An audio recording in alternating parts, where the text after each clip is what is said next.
ઘરમાં લક્ષ્મી નહીં ટકતી, તેનું કારણ શું છે? જેના ઘેર લક્ષ્મી એ તમારો કુળદેવી છે. એ કુળદેવી જો કદાચ તમારી પર પ્રસન્ન રાજી હશે ને તો મહેનત, આમ કહું ને સાચી વાત, તો કહેશે કે ધનવાન કરોડપતિ બનવા માટે ખૂબ મહેનત કરવી પડે.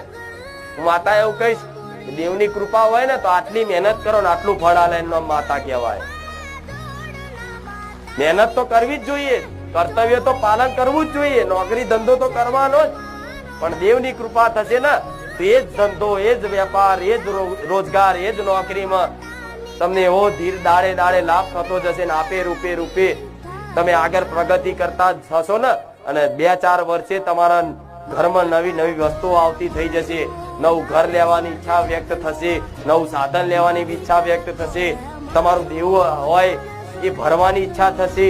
આ બધું અંદરથી માની કૃપાથી થાય. કંઈક મારા